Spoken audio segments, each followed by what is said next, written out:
네, 금요일 묵상의 시간입니다. 믿음으로 산으로 하며 세상에서 질퍽거리는 인생이 되지 말자. 믿음으로 산으로 하며 세상에서 질퍽거리는 인생이 되지 말자. 자, 이런 제목으로 이번 주간 마지막 묵상 함께 나누겠습니다. 자, 어제 우리는 아브라함이 아무리 믿음으로 살려고 굳게 결단하고 행동을 해도 그런 믿음으로 사는 일에 함께하는 이들이 더불어 순종하고자 하지 않으면 하나님이 주신 사명이라도 이루어지지 않을 수 있다라는 걸 생각해 봤습니다. 하나님은 어떤 한 사람을 영웅으로 만드시는 게 아니라 하나님이 계획하신 그 일에 우리 모두가 그리스도의 몸, 머리 대신 교회로 하나 되게 해서 함께 그 일을 순종함으로 하나님이 준비한 축복을 누리기 원하시는 그 하나님의 나라를 만들어 가시는 분이십니다. 각 사람의 입장에서 본다면 결국 하나님의 뜻은 분명 그 한 사람으로 인해 이루어지는 것이라고 할 수 있겠지만 단지 한 사람의 순종으로 모든 게 다 이루어지지 않는다라는 사실을 잊지 마십시다. 그래서 자신의 연약함을 핑계로 순종의 자리에 뒤로 숨는 게 아니라 작은 순종 하나, 내가 지금 이 상태에서 할 수 있는 최선의 순종의 삶들이 모아져서 결국 하나님께서 꿈꾸시고 계획하신 그 크고 놀라운 그런 일들을 하나님이 하실 수 있다라는 거, 우리가 이걸 기억하고 우리가 지금 어떤 상황과 어떤 그 환경에 처해 있다고 하더라도 우리가 정말 주님이 주신 이 사명을 어떻게 이루고 갈까를 고민하고 함께 협력하는 우리가 되기를 바랍니다. 그런 예가 어제 살펴본 이삭과 엘리에셀의 경우일 텐데 한 사람을 더 그런 어떤 그 협력자로 본다면 아마 리브가였겠죠. 리브가의 경우도 이 여인이 참으로 올곧은 성품을 가진 믿음의 사람이었고 말씀을 듣고 하나님의 부르심을 들을 때 용기 있게 말씀대로 순종하고자 하는 사람이었기 때문에 그러니까 아브라함이 찾는 그런 사람이었기 때문에 아브라함이 아들 이삭의 아내를 바르게 맺어주고 싶었 했던 그 일이 최종적으로 이루어지게 된 걸 알 수 있죠. 이 리브가라는 사람은 누구냐? 그 22장에서 보면 이삭을 번제로 드는 이야기가 나오고 그 끝에 부분에 잠깐 어떤 족보를 언급을 하거든요. 거기를 보면 알 수 있습니다. 리브가는 아브라함의 친동생이었던 나홀, 나홀이라는 사람의 아들 부두엘이 있는데 부두엘의 딸이었습니다. 그러니까 이 여인은 아브라함이 기대한 바대로 그런 믿음의 가정에서, 그러니까 하나님의 가치를 의식하는 그런 가정 안에서 자라났고 하나님의 뜻대로 순종하는 집안일 수도 있고요. 사실 그 오빠 라반을 보면 나중에 보면 그래 보이지 않기도 한데요. 그러나 분명한 건 그런 말씀의 가치를 염두에 두고 지내는 집에서 그렇게 성장했던 여인이었고 무엇보다 또 그 이 엘리에셀 종을 만났을 때 하는 태도를 볼 때 참으로 바르고 남을 배려할 줄 아는 올곧은 성품을 가진 여인이었다라는 겁니다. 24장 이야기를 통해서 이 여인이 얼마나 바른 믿음과 좋은 성품을 가졌는가 하는 것을 금방 알 수 있죠. 엘리에셀이 우물가에서 그 물을 조금 달라고 했을 때 자기가 어렵게 길러온 물을 먼저 마시라고 그러고 더 나아가서 지금 엘리에셀이 그 가지고 왔던 같이 왔던 낙타에게까지 물을 마시는 그런 일을 하거든요. 마시게 하는. 그러니까 보통 낙타가 며칠 동안 물이 없이 여행을 한 경우 거의 100리터 되는 물을 마신다고 합니다. 근데 역사적인 어떤 자료를 통해 볼 때 리브가가 가지고 있던 물동이는 약 12리터 정도라고 예상이 되는데요.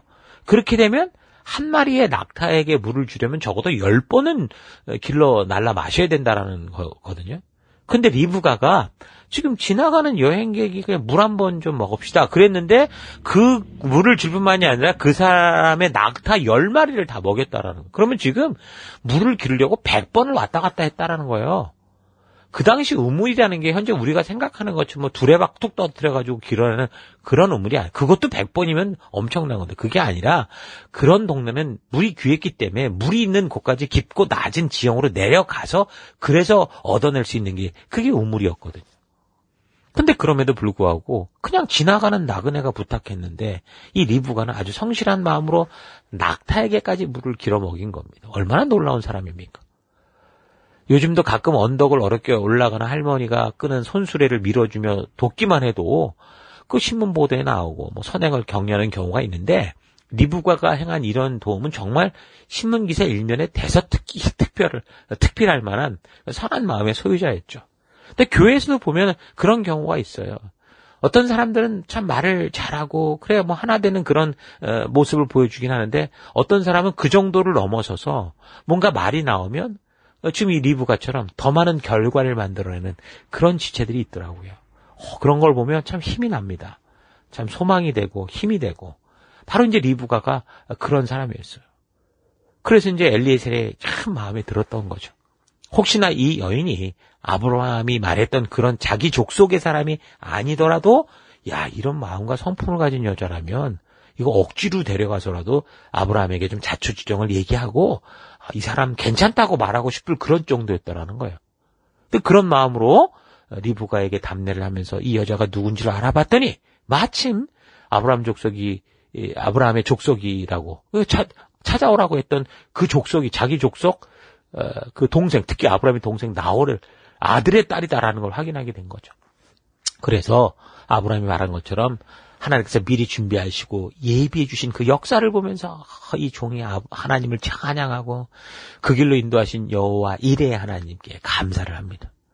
그러니까 리브가는 그렇게 참으로 너무도 바르고 남을 배려할 줄 아는 성품을 가진 여인으로 누가 봐도 며느리 삼고 싶고 함께 긴 여행에 동행자로 삼고 싶은 그런 여인이었습니다. 또한 이런 리브가만이 아니라 이 여인이 정말 아브라함의 바람대로 하나님을 바르게 알고 따르는 가정의 혈통이라는 것은 그 아버지 부두엘과 그의 오빠의 대답을 들어보면 알 수 있죠. 24장 50절 라반과 부두엘이 대답하여 이르되 그 일이 여호와께로 말미암았으니 우리는 가부를 말할 수 없노라. 리브가가 당신 앞에 있으니 데리고 가서 여호와의 명령대로 그를 당신의 주인의 아들의 아내가 되게 하라. 그러니까 리브가의 아버지와 오빠가 하는 대답은 다 뭐라고 그래요? 다 여호와 하나님의 역사를 인정하고 그 이끄심을 믿는 믿음의 말이었죠. 다시 말해 이들이 그렇게 하나님 주신 말씀의 가치를 따라 살고자 했던 하나님의 말씀을 의식하며 살았던 하나님을 경외하며 살았던 사람이다라는 걸 알 수 있습니다. 물론 그 리브가의 오빠 라반의 경우는 나중에 이제 야곱과 얽힌 이야기를 참고하면 뭐 드라빔을 가지고 있고 이런 미신적인 행동을 하는 것도 보이지만요.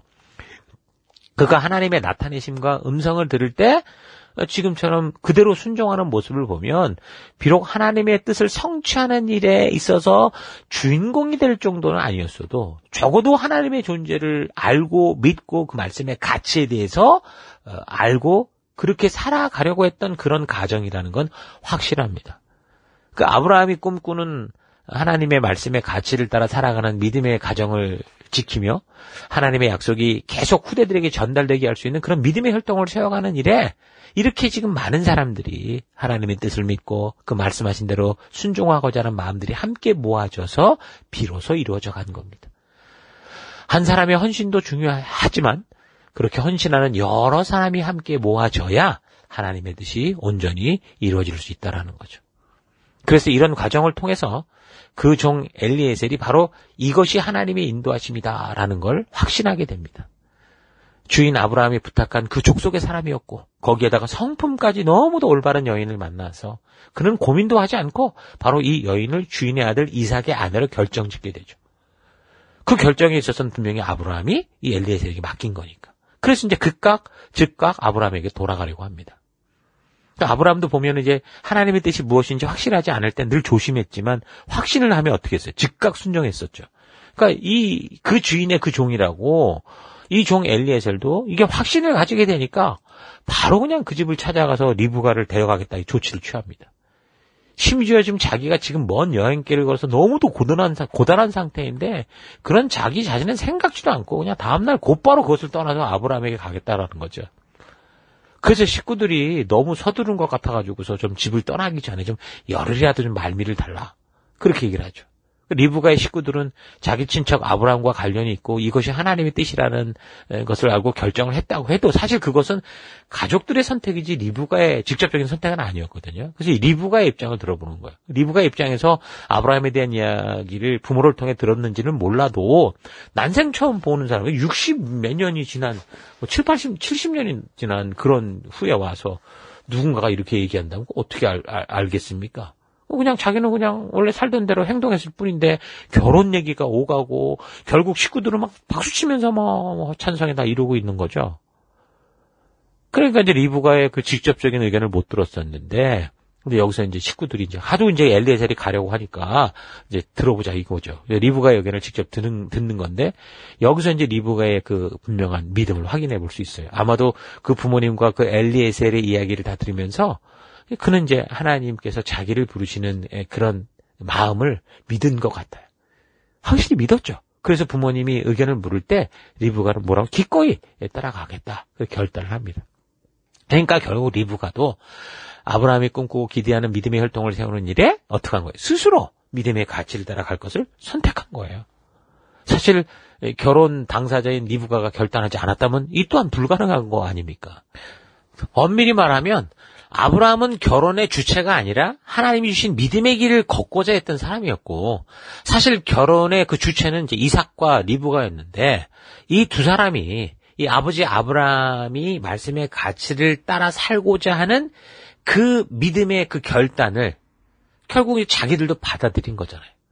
저들 또한 그래서 각각 순종하려고 했기 때문에 이삭도 리브가도 전혀 보지도 못했고 다른 곳에 있었으나 단지 이런 의도를 알고 하나님의 초대를 알고 그렇게 하려고 했기 때문에 아브라함으로 시작된 하나님의 말씀의 가치를 따라 살아가고자 하는 이런 믿음의 혈통이 그래서 이어지게 되는 거예요. 거기에다가 리브가의 이런 결단을 잘 보면 바로 아브라함과 사라가 처음 하나님의 부르심을 받았을 때 그 본토 친척 아비 집에서 믿음의 용기를 가지고 떠나 나오는 그런 모습과도 너무 흡사한 걸 볼 수 있죠. 그러니까 아브라함은 그런 믿음을 가지고 행동으로 순종하는 사람을 기대하고 소망했는데 딱 그런 사람이 리브가였던 겁니다. 여러분 그 시대는 지금처럼 쉽게 여행이 가능한 시대가 아니었어요. 자기에게 그리고 익숙하고 편안한 것을 떠나는 거였기 때문에 그건 참 불안한 거였죠. 그것도 800km나 떨어진 그런 곳으로 가는 그 여정에는 뭐 도둑도 있고 막 그 어떤 목숨이 보장되지 않는 그런 길이었는데 그 길을 기꺼이 가겠다고 하는 진정한 용기가 필요했던 거예요. 이런 순종하는 용기가 있는 믿음을 처음에는 이제 아브라함이나 사라에게서 본 거고 그리고 이제 리브가를 통해 보게 되는 거죠. 이렇게 하나님의 부르심을 따라 용기 있게 순종하는 삶을 살고자 하면 첫째 뭐라는 거예요? 내가 익숙하게 걸어왔던 것들을 그런 단숨에 끊어내는 용기가 필요한 거예요. 아브라함이 본토 친척 아비지를 떠나는 것처럼 지금 리브가도 그러는 것처럼 주님 뜻대로 살기로 하고 이제 뒤돌아보지 않는 용기가 필요한 거. 둘째, 익숙했던 세상의 삶과 그 속에서 나의 만족과 유익을 위해 사는 그 삶을 기꺼이 포기하는 용기가 필요합니다. 그러니까 익숙한 것이 주는 유익은 참 많잖아요. 그것을 뒤돌아보지 않고 믿음으로 살기 위해서 아주 불편한 삶을 선택하는 거. 이런 과감한 포기가 필요한 거죠. 그러니까 하나님의 부르심을 따라갈 때는 이런 게 필요한 거예요. 이렇게 단숨에 과거의 익숙함을 끊어내고 기꺼이 지금까지 가져왔던 유익과 편안한 그 어떤 기득권을 포기할 때 하나님이 부르신 곳으로 나아가고자 하는 참된 용기가 나오는 거죠. 그런 결단이 없이는 이것도 들고 천국에 가겠다. 세상의 것 다 짐지고 세상에 가진 재산과 이런 걸 가지고 천국에 가겠다. 이거는 말이 안 되는 얘기거든요. 근데 지금도 수많은 교회 속에서 사람들이 하나님의 그런 부르심에서 하나님이 분명히 저것은 버리고 옛사람은 죽고 새 사람으로 오는 걸 분명히 말씀하니까 자꾸 거기서 넘어지는 거예요. 왜요? 그동안 걸어왔던 내가 추구하던 익숙한 삶의 방식이 아니기 때문에 하나님의 말씀의 가치를 따라 완전히 다시 이제 시작을 해야 되기 때문에 또한 하나님 아껴주신 영혼들을 거기에 책임지는 아비로서의 성장이 요구되기 때문에 부르심 그대로 진정으로 순종하며 나아갈 그런 마음이 안 생기는 거죠. 부르심을 몰라서가 아니라 내 생각과 욕심대로 하고 싶은 마음이 크기 때문에 자꾸 주저거리는 거예요. 자꾸 그걸 갖고 끈적거리고 만지작거리다가 결국 미련한 다섯처녀처럼 될 수도 있는 거고요. 그러니까 그런 걸 단숨에 끊어내지 못하고 포기하지 못하기 때문에 자꾸 이런저런 핑계가 나오고 갖가지 변명을 대고 더 나아가서 심적으로 큰 부담이 되면 자기의 이런 마음을 고집하고 감추기 위해서 이제 공격까지 하는 거예요. 하나님을 원망하고 교회를 원망하고. 그러니까 하나님의 부르심을 알게 될 때 기꺼이 살아오던 익숙했던 것을 끊고 포기하고 하나님의 인도를 따라 나아가고자 했던 이런 리브가 아브라함의 믿음의 결단. 이것이 그런 길을 먼저 걸어오며 성장하고 성숙하며 하나님의 마음에 알기에 믿음의 면을 얻고자 했던 이 아브라함의 소망과 온전하게 이루어지는 함께 이제 그 길을 걸어가는 그런 역사가 이제 시작이 되는 거죠. 자, 이런 사실 잊지 마시고 여러분 각자가 선 곳에서 아브라함과 사라와 이삭과 리브가와 같이 믿음으로 용기 있게 결단하고 하나님의 뜻을 따라 협력하며 말씀의 가치를 따라 순종하며 나아가는 여러분 되기를 바랍니다.